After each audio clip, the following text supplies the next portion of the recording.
Hər kəsə salam. Bugünkü dərsimiz aktiv direktor haqqında olacaq.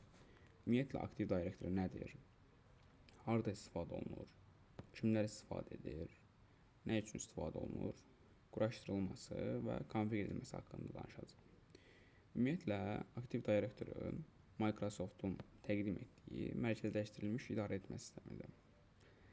Qısaca desək ki, bizim sistemdə şəbəkədə olan istifadəçiləri, kompüterləri və digər resursları idarə etməyə, mərkəzləşdirilmiş şəkildə idarə etməyə imkan verir. Məsələn, bizim şirkətdə çoxlu sayda işçi varsa və onların hərəsinin özünə məxsus kompüteri, özünə məxsus istifadəçi adı, useri və passwordu var. Bunların hər birinin ayrı-ayrılıqda idarə etmək bizim üçün çətin olacaq. Bunu mərkəzləşdirilmiş şəkildə idarə etməkdən ötürü aktiv direktor adlanan sistemdən istifadə olunur. Qısacası isə aktiv direktor adı kimi yazılır. Aktiv direktordan kim istifadə edir, kim idarə edir? Yəni bunda kim işləri görür? Bunda iş görən, yəni aktiv direktorda işi görən sistem administratorlar, Windows sistem administratorları. Yəni hər bir sistem administratorunun bilməli olduğu bir sistemdir. Burada sistem administratoru istifadəçilər girişləri, icazələri idarə eləyir, təyin eləyir. Printer və fayl paylaşımı, təhlükəsizliyi nəzarət edir və bu aktiv direktor vasitəsilə idarə edir. Aktiv direktor Windows server əməliyyatı üzərində qurulur. Yəni bizim istifadə etdiyimiz regular olan Windows 10 və yaxud da 11 üzərində qurulmur. Yəni server əməliyyat sistemi üzərində qurulur. Windows server əməliyyat sistemi üzərində aktiv direktoru qurulur. Aktiv direktoru qurulan serverə isə qısaca DC, yəni domain controller deyilir. Bəzən buna LDAP serverdə deyilir. Çünki aktiv direktor LDAP protokolu vasitəsilə işlədiyi üçün bəzən ona LDAP serverdə deyilir. İndi isə biz Windows Server əməliyyat sisteminin ISO-sunu yükləyib, daha sonra isə onu virtual maşın üzərində quracaq. Daha sonra isə onun üzərində aktiv direktor sisteminin qurub və konfiq edəcəyik. Bundan ötürü deməli, Google-a daxil oluruq. Burada Windows Server ISO. Bunun bir neçə versiyaları mövcuddur. 2016, 2019, 2022 kimi versiyalar mövcuddur. Yəni hansı sizə uyğundursa, yəni yükləyə bilərsiniz. Yəni aralarında ciddi bir fərq yoxdur. Hər birinin üzərində aktiv direktoru qurulur. Mən 2016 üzərindən davam edəcəm. Burada birinci səhifəyə, Microsoft'un öz səhifəsinə daxil oluruq.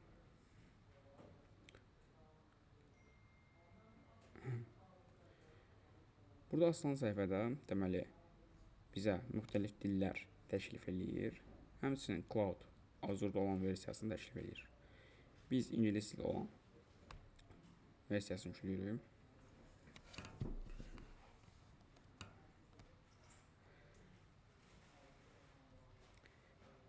Deməli, ISO faylı yükləndikdən sonra isə biz onu daha sonra virtual maşın üzərində bir virtual maşın yaradıb onun üzərində Windows server əməliyyat sistemi quracaq.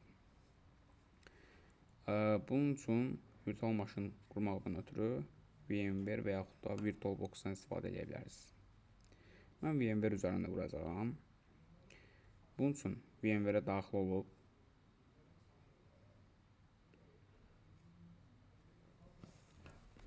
burada Create New Virtual Machine və yaxud da bu hissəyə vura bilərik.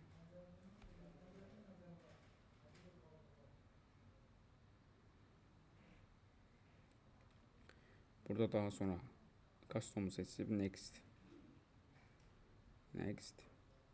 Burada da eyni Next. Burada Windows Server 2016'ını seçirik.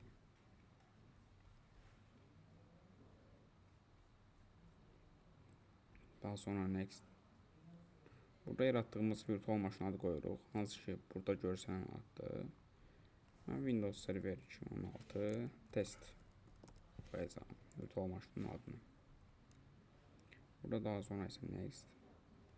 Burada virtual kompüterimizə CPU-nu təyin edirik. Mən 4 CPU üzərinə təyin edəcəm. Sizin kompüterinizin resursundan asılı olaraq daha çox təyin edə bilərsiniz və yaxud da daha az. Daha çox təyin etsəz, həmin yaratdığınız virtual maşında daha az donmalar olacaq. Həmçinin burada RAM dəyərini təyin edirik. Daha sonra isə next.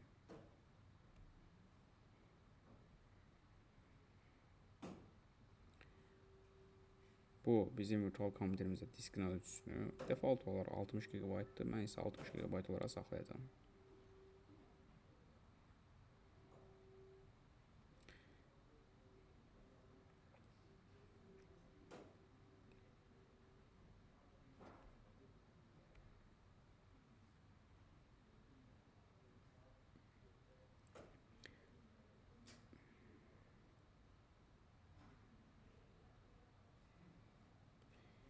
İndi isə yüklədiyimiz ISO faylını bu yaratdığımız virtual maşına, virtual kompüterə göstəririk. Bundan ötürü CD DVD-yə daxil olub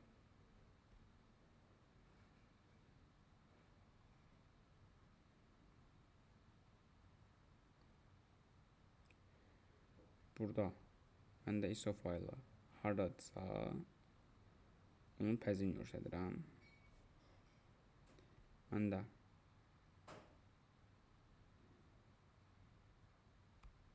burada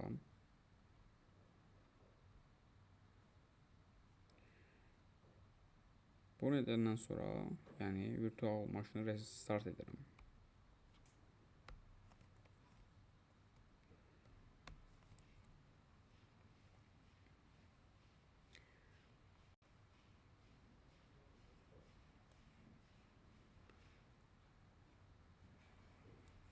Bu yazılar ekrana çıxanda Enter'e basır.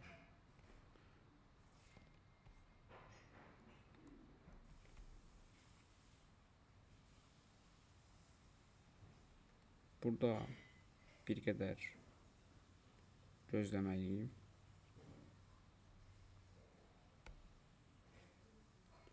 Daha sonra isə belə bir ekran açılır.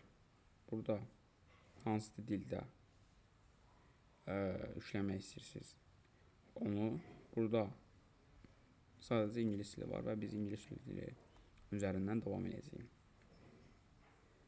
Install now. Burada da eyni ilə biraz gözləyirik.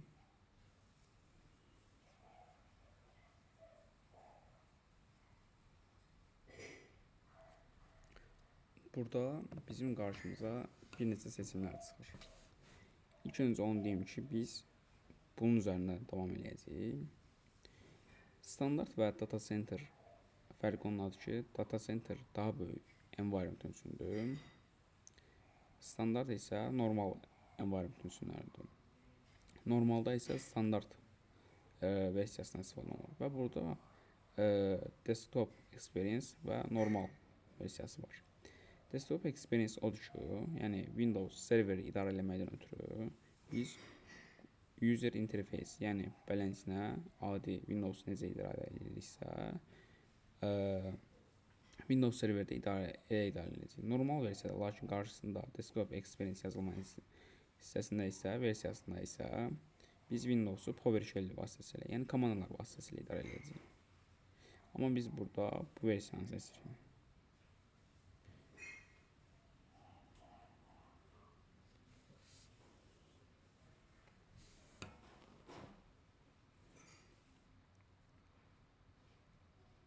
Burada qəbul edib next customizasını seçirik. Burada diskimizin üzərinə vurub next.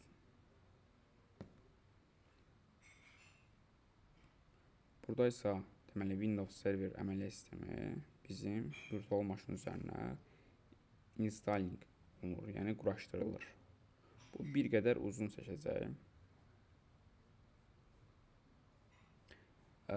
Və quraşdırılma bitdikdən sonra isə bu VM özü avtomatik olaraq restart edəcək.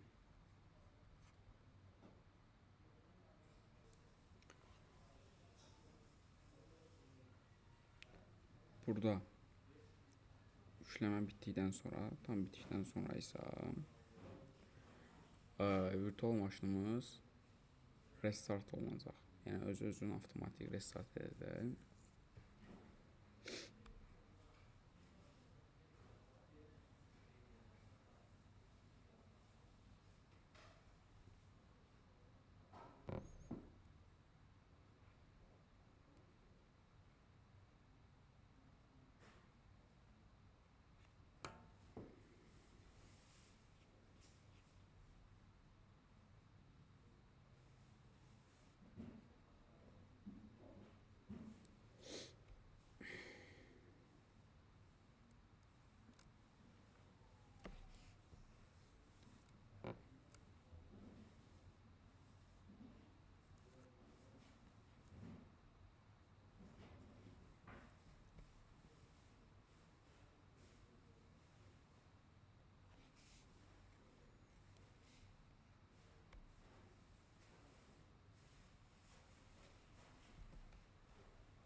Daha sonra isə bizdə burada belə bir səhifə açılır.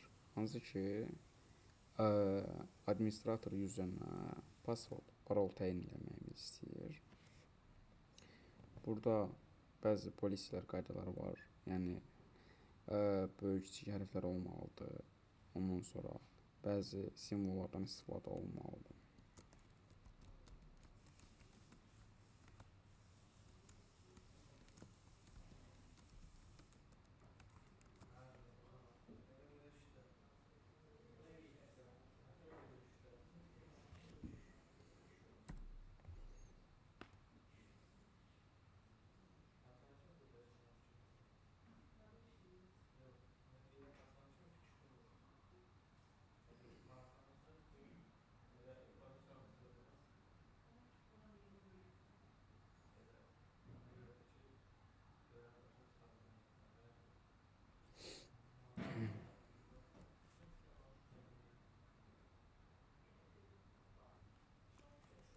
İndi isə bizdə deməli Windows Server əməliyyat sistemini virtual maşın üzərinə qurduq.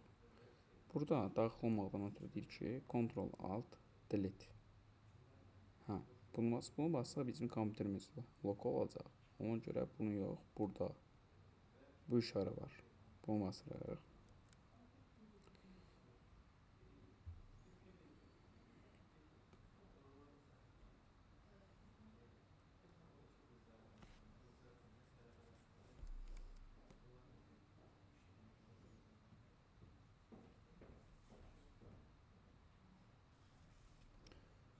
Burada administrator üzərinə təyin etdiyimiz parolu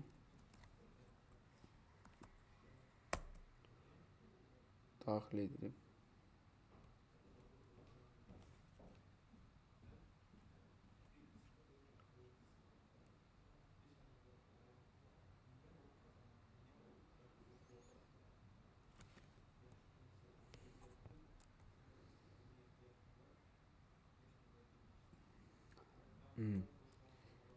Gördüyümüz kimi Windows Server əməliyyat sistemində eyni ilə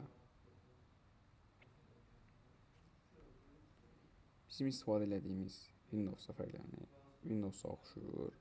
Lakin bəzi fərqləri var. Burada məsəl üçün müəyyən servislər var. Bu servislərdən biri də Active Directory-dir. Burada avtomatik olaraq server manager açılır. Bu, yəni Windows Serverdə əsas konfigləri eləməkdən ötürüdür. Windows Server əməliyyat sistemini qurandan sonra ilkin konfigləri edirik. Bundan ötürü Server Manager əgər açılmadısa, buradan yazıb daxil ola bilər.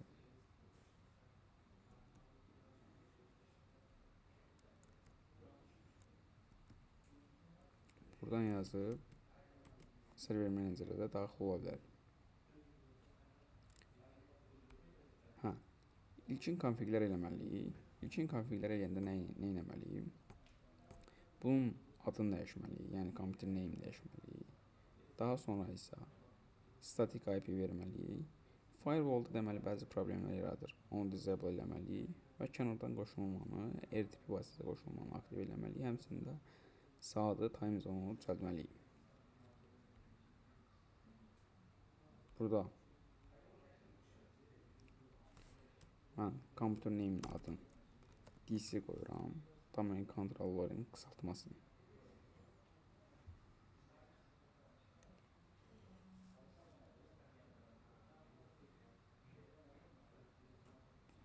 Burada deyir ki, bu eləyəndən sonra sizin kompüteriniz restart etməlidir ki, yəni bu düzəlişlər tətbiq olunsun.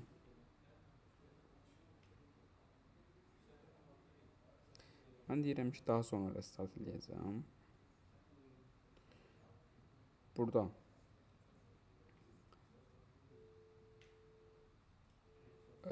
firewall söndürürük. Bəzi problemlər yaratmasın deyə.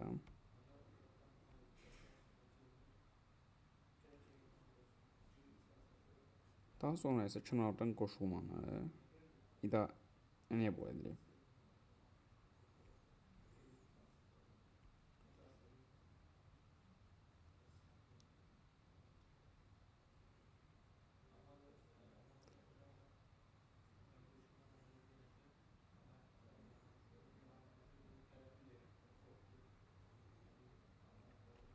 Burada daha sonra isə saatı dəyişdiririk, time zone. Yəni +4 Bakı.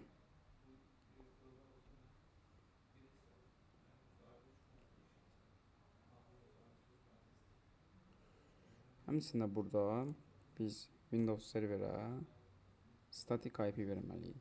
Serverə ona görə static IP verdik ki, yəni bura klientlər qoşulur ya, bu serverin IP-si dəyişsə və digər bir şeylər olsa, burada problem yaranacaq. Ona görə serverlərdə və yaxud da serverlərdir, printerlərdir, hansı ki, belə deyim, klientlərin qoşulduğu bir device-dir və yaxud da ki, serverdirsə, bunların IP-sini statik alınır. Yəni, indi test məqsədi ilə istəsəz elə edə bilərsiniz, eləməyə edə bilərsiniz. Burada bu hissəni daxil edirik.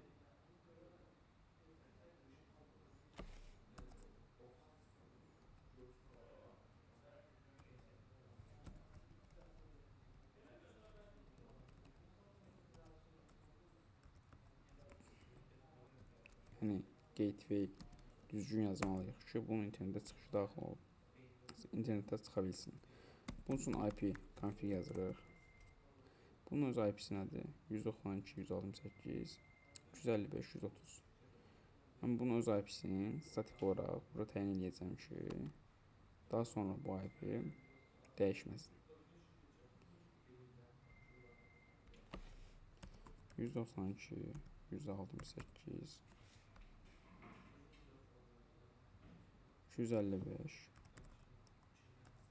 130. Burada gateway olarak 192.168.255.2 və burada əsas məsələlərdən biri DNS serveri öz IP-mizi yazmalıyıq. Ya bu IP-ni yaza bilərik bura, ya da ki 127.0.0.1 bu loop-a qədərdir IP-sidir, ya da ki bu IP-ni yəni istəyə uyğun yaza bilərik.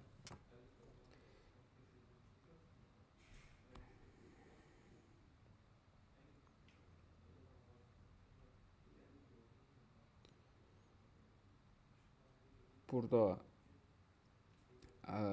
DNS serverin IP-sini ona görə IP-mizi yazırıq ki, Active Directory olan serverdə normalda DNS server də qurulur. Yəni Active Directory DNS serversiz işləyə bilmir. Buna görə yəni öz adapterin, öz IP-mizi yazırıq.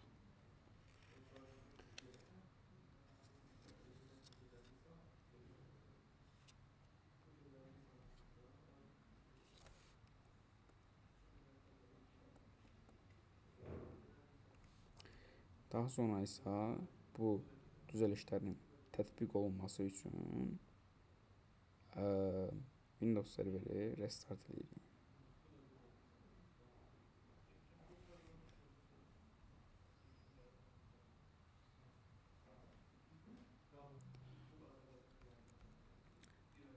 Biz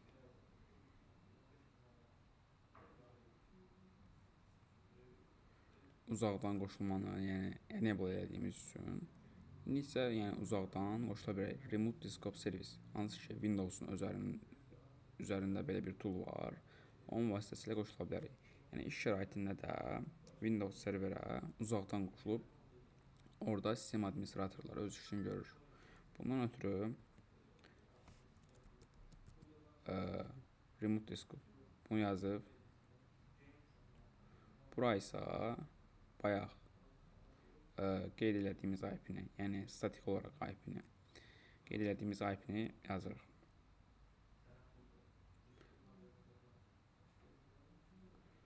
Burada sizdə belə açılacaq. Administrator useri və administrator userinin passwordu.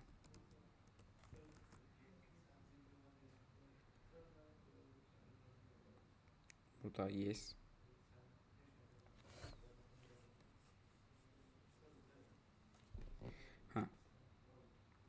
Burada yəni dediyim kimi iş şəraitində də biz yəni RDP vasitəsilə Windows serverinə qoşulub işləyəcəyik. Və yaxud da yəni mən RDP vasitəsilə burada olan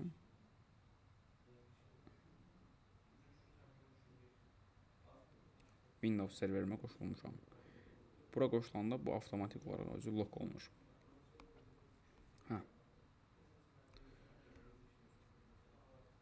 Burada bəzi belə deyim errorlar falan var. Bu virtual maşına deyə yəni biraz gecikmələr falan olur. Ona görə bir neçə vaxtdan sonra özü avtomatik düzələcək. Yəni bunların hər hansı bir problem yaratmır. Amma yəni realda bunlar yəni düzəlməlidir. Yəni hər biri düzgün işləyir bunlar.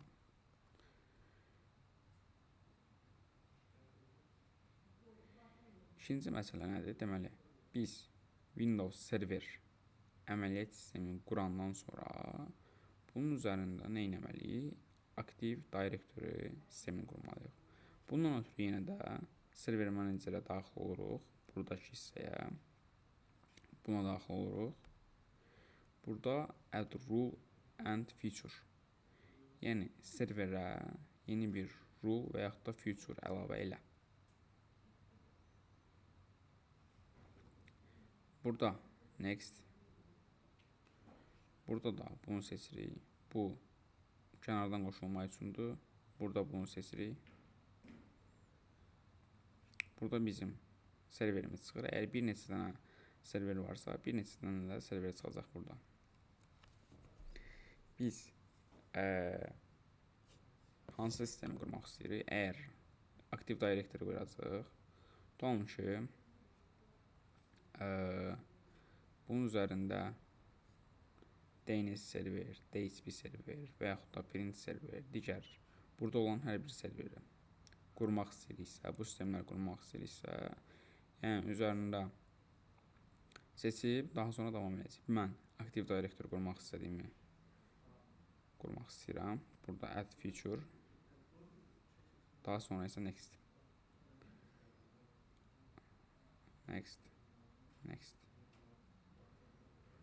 Burada belə bir işarə var.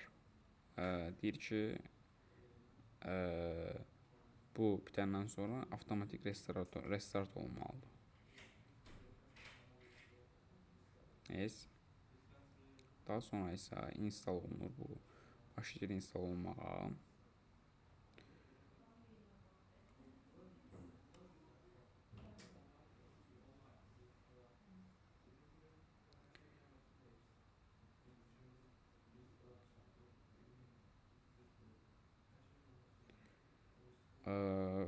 Bu bir qədər yəni uzun çəkir. Installation process, Active Directory'nin qurulması. Burada close elədikdə burada yenə həmən proses görsənir. Bu yüklənib bitdikdən sonra isə daha sonra bunu konfig eləyəcəyik.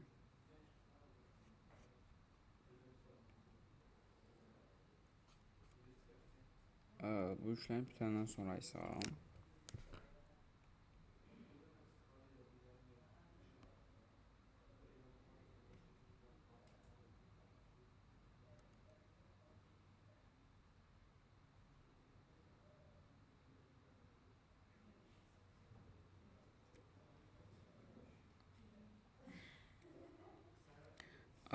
bizdən tələb eləyir ki, yəni bu Active Directory sistemini sən qurdun, indi isə bunu konfig elə. Konfig zaman əsas bir neçə mövzu var ki, buna toxunmaq lazımdır. Hər bir şirkətdə özünə məxsus olaraq deməli nə olur? Domain name olur. Bu şirkətin adına uyğun və yaxud da filialına uyğun hər bir şirkətdə domain name olur.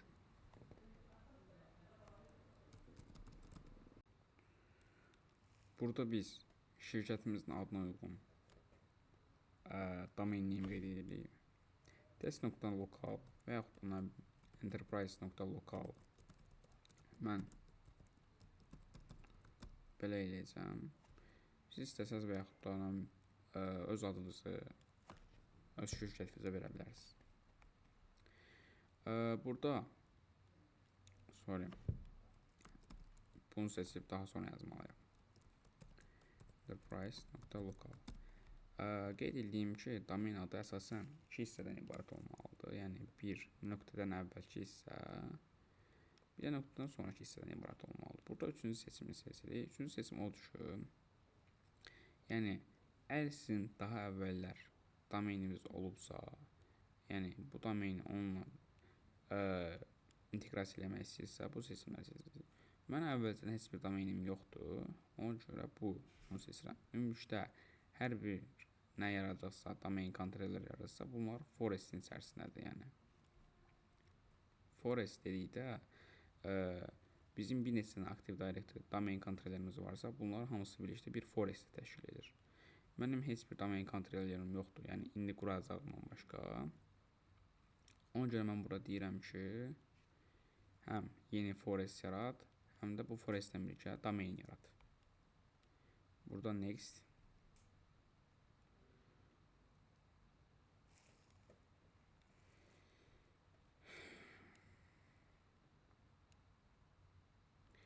Burada domain administratorumuza password təyin edirik. Mən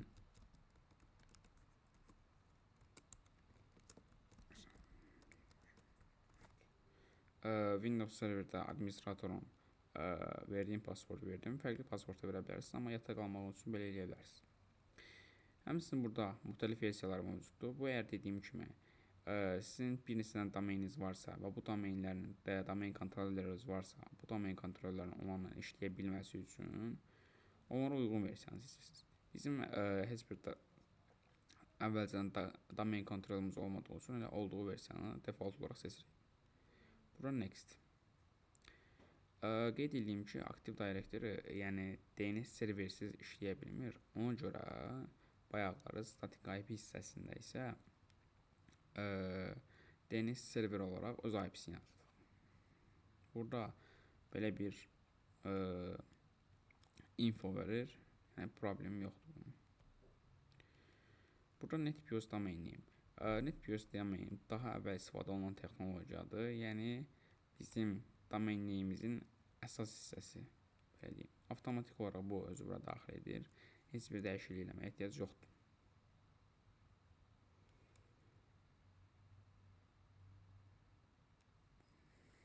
Burada next. Daha sonra yenə next.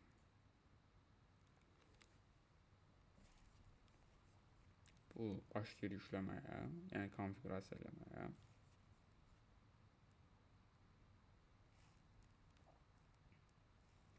Burada installa basıb və Active Directory başlayır install olmağa. Yəni konfig edildikdən sonra başlayır install olmağa. Active Directory install olundan sonra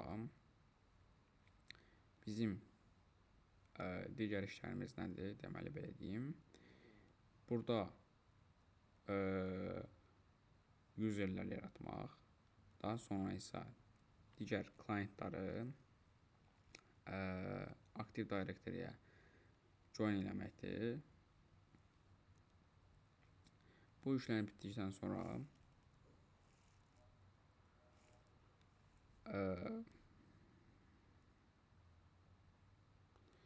siz digər məqsədlə, yəni dediyim kimi burada sizə başqa bir Windows maşını lazımdır ki, həmən bu qurduğunuz Active Directory-yə bunu join eləməkdən ötürü, yəni necə join olunur, necə olunur, bunu görməkdən ötürü.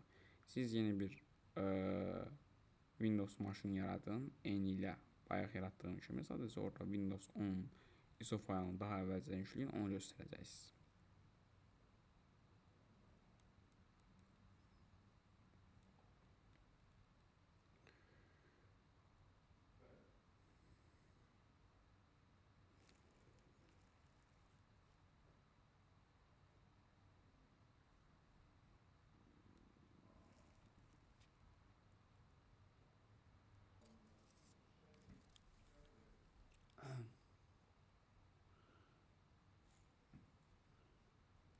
Deməli, quraşdırılma bitdikdən sonra isə bizim Windows serverimiz avtomatik olaraq restart etməyə başlayır.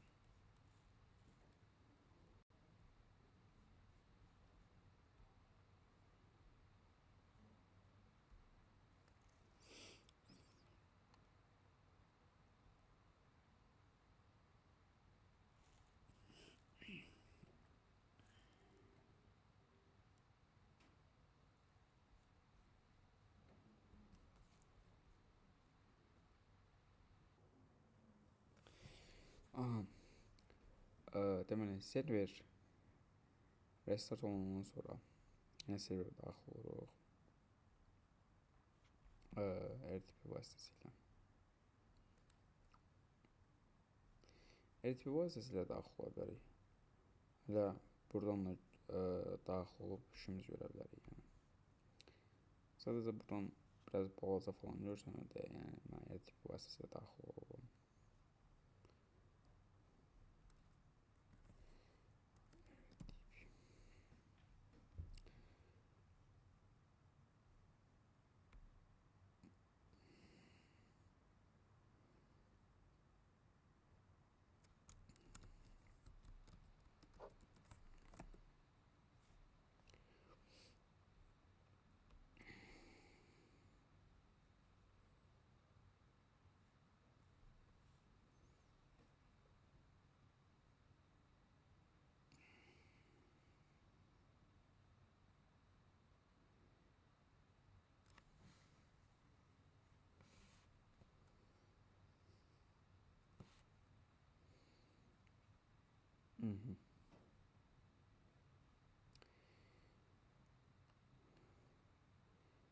Deməli, Windows server açılandan sonra isə biz Active Directory sistemi onun üzərində qurmuş oluyor.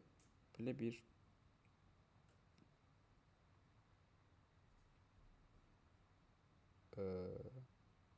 funksiya,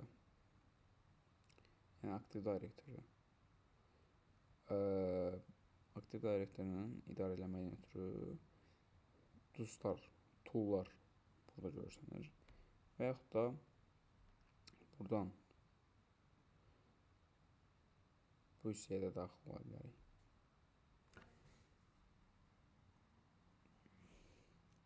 Burada Active Directory, User and Computers. Bu hissəyə daxil oluruq. Buna yox. Tools'da Active Directory, User and Computers. Bu hissəyə daxil oluruq.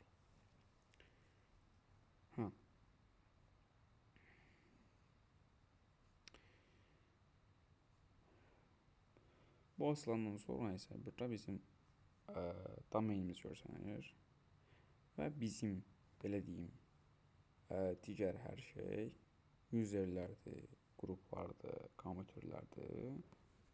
Burada görsənir. Bunların hər biri organization unitdir. Yəni organization unit odur ki, dalın ki bizim şöbələrimiz var və onların hər birinin içərisində də hissələr var. Biz bunu belə deyim, organizasiyalar bölməkdən ötürü, şöbələr bölməkdən ötürü daha rahat menecer eləyək deyə organization unitlər yaradırıq. Bunun ötürü burada enterprise.local'ın üzərinə vururuq, sağ düyməni, new organization unit. Burada organization unit'in şöbəmizin, filialımızın adını. Məsəl üçün IT digər birini yaradaq.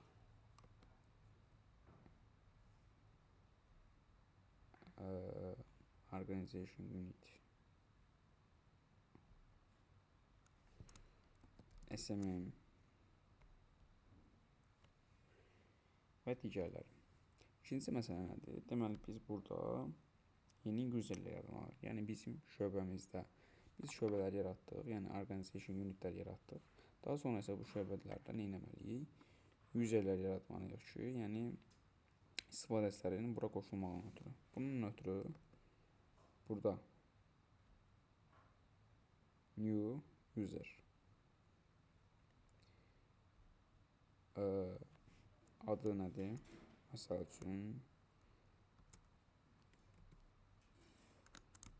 Hüseyin, last name falan qeyd edə bilərsiniz. Burada həmsinin belə deyim, logon deyim, daxil onda nə yazacaq? Onu yaza bilərsiniz. Hüseyin soyadım falan B Hüseyin belə yaza bilərsiniz.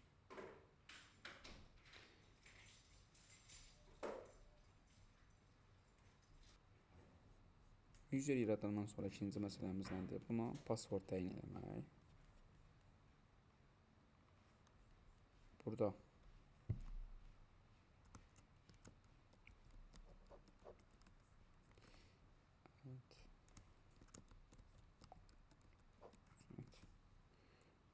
burada aşağıda bir neçə seçimlər var. Bu odur ki, yəni user ilk dəfə daxil olandan sonra öz passwordunu təyin etsin. Bu odur ki, user passwordunu dəyişə bilməsin. Bir də password expire olmasın. Yəni passwordun vaxtı bitməsin. Bir də burada account disable var ki, account yaradıb disable eləyə bilərik. Burada Hüseyin user yarandı. Burada da bir dənə SMM-də yenə eynən new user SMM-də kim olsun? Hasan.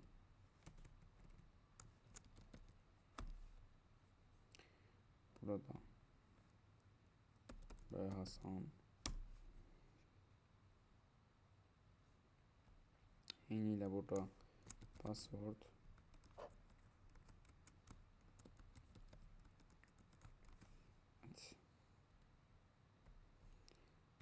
next.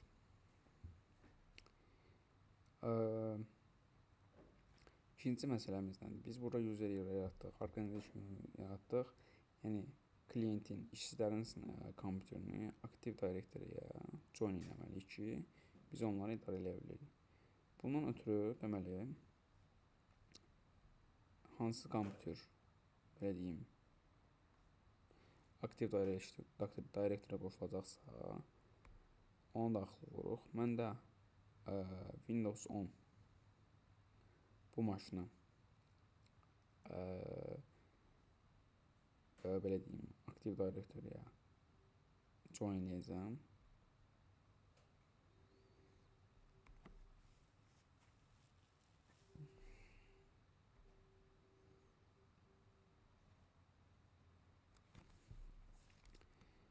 Bu asılınsan həmçində burada bir şey deyim ki,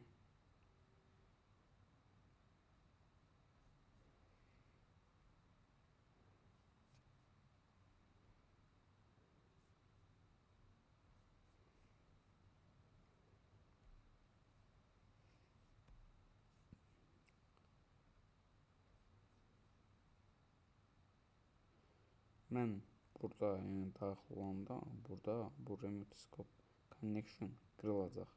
Yəni mən remote scope üçün qoşulmaqdan ötürü bu lock olmalıdır. Yəni eyni vaxtda 2 nəfər daxil ola bilmir remote scope vasitəsilə.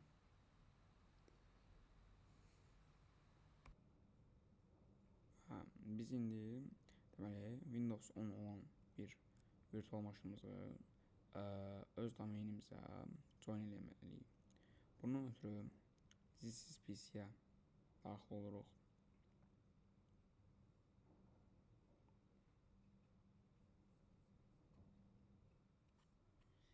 This is PC-yə daxil olduqdan sonra isə burada properties hissəsinə gəlirik.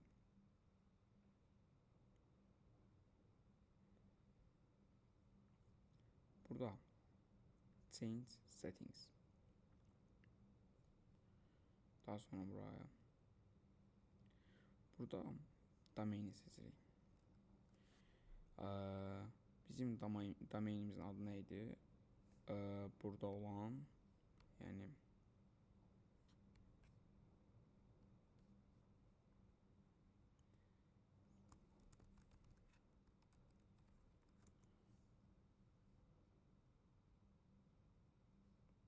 enterprise.local. Ben burada öz domenimi və yaxud da şirkətin domenini qeyd edirəm. Burada bizə belə bir xəta çıxır. Bunun səbəbi o idi ki, mən qeyd eləmişdim ki, Active Directory DNS-siz işləmir. Yəni biz öz DNS serverimizdə öz DNS-imizdə Active Directory-ni qeyd etməliyik. Və yaxud da DHCP serverdə paylayanda orada DNS server olaraq Active Directory-ni qeyd etməliyik. Bizim hal-hazırda DHCP serverimiz yoxdur. IP-ni statik verəndə orada DNS server olaraq Windows serveri Active Directory-ni göstərəcək. Bundan ötürü Windows R yazıb bura bunu yazırıq. nspspl. Burada bizim network adapterimiz çıxır. Burada properties hissəsinə gəlib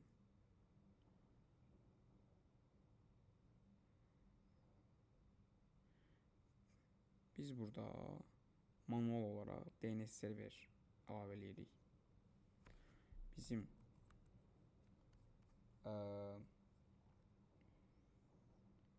192 168 255 130. Bu mənim Windows serverimin, Active Directory olan serverimin IP-sidir. Dediyim kimi, yəni Active Directory sistemi DNS-siz işləyə bilmədiyi üçün biz bunu qeyd edirik.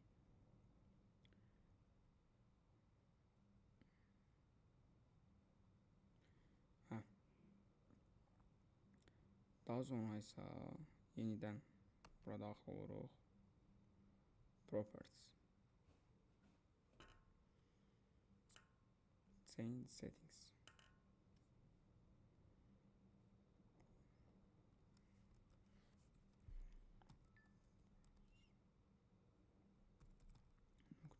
Local. Burada bizə domain administratorun və yaxud da hər hansı bir səlahiyyətli userin user passwordunu istəyir.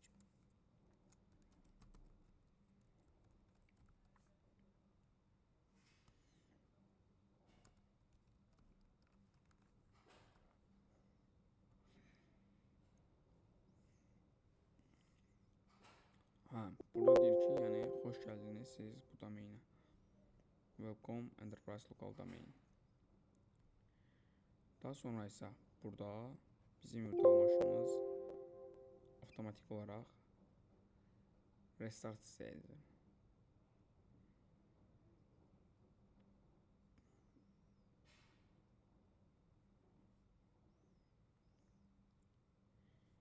Biz kompüteri virtual maşını domenə join edəndən sonra gəlib burada kompüter içərisində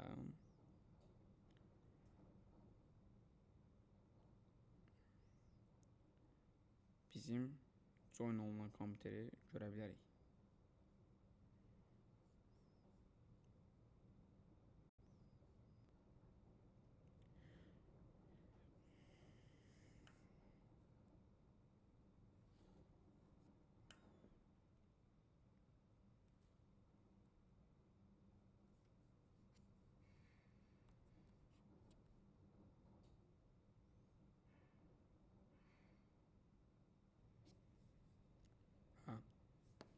Biz burada daha sonra daxil olarkən domain userindən daxil olmalıyıq. Bundan ötürü other user'a vururuq.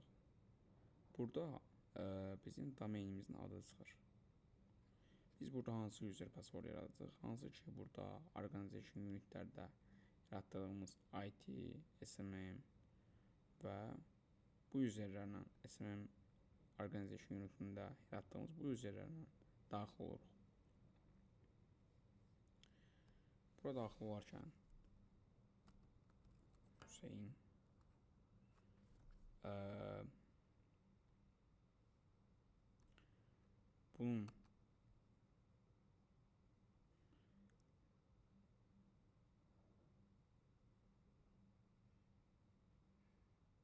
bunun logon name bununla daxil oluruq.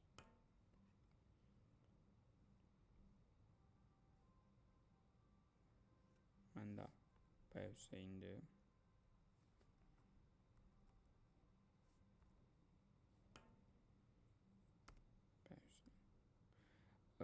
Arxasına belə öz domenimizdə yaza bilərik.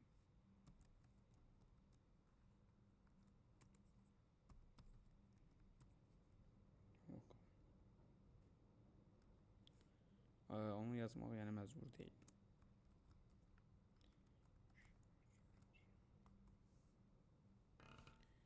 Hal-hazırda biz domain useri ilə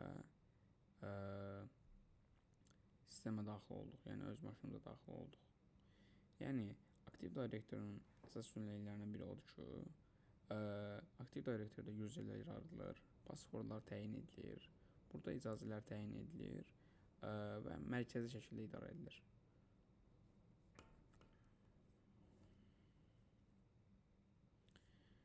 Və Active Directory-da domain useri ilə qoşulanda işçinin, yəni belə deyim, hər bir səlahiyyəti olmur.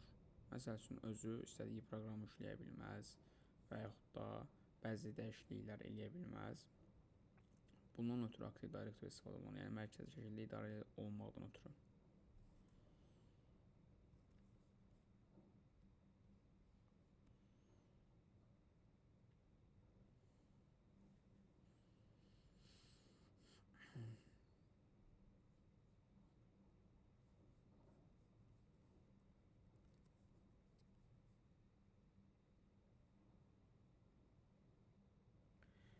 Və bu qədər.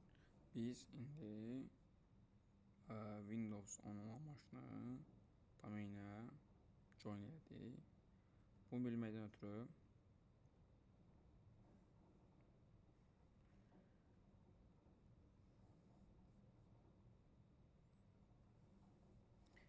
yenə də siz PC-yə daxil oluruq.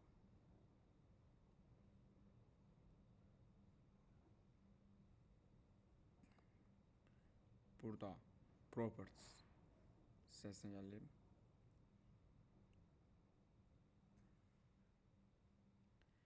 Burada domain olaraq göstərir ki, hansı domenə join olunub.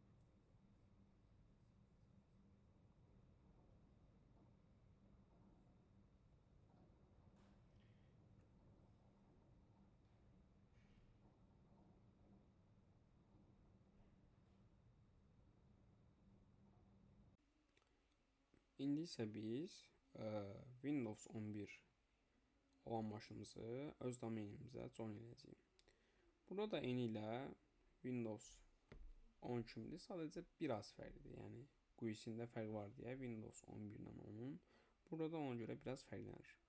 Bundan ötürü yenə də this PC-yə daxil oluruq.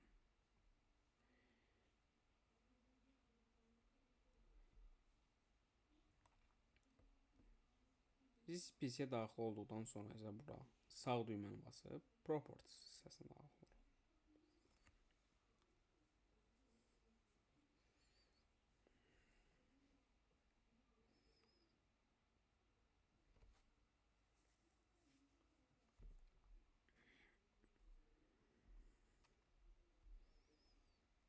Burada domain or workgroup hissəsinə daxil olub change domaini seçib, burada isə öz domenimizi seçirik, yazırıq. Mənim hal-hazırdakı domenimin adı test.localdır.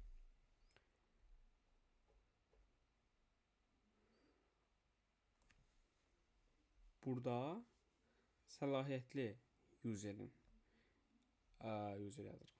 Məndə ən səlahiyyətli user administratordur. Bu domain administratoru user passwordudur. Burada yazırıq administrator və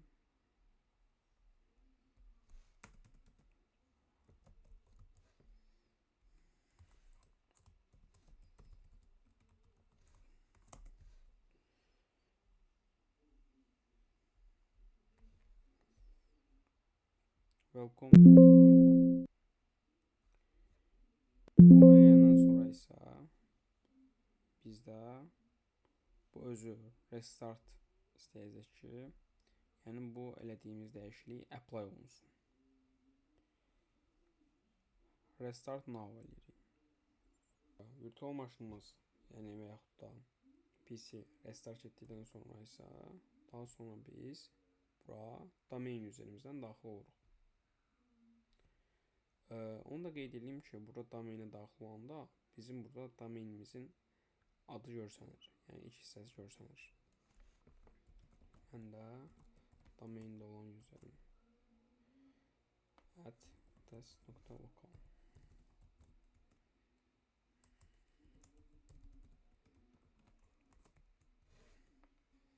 Və bu qədər bizim Windows 11 olan maşınımız domenə join olundu.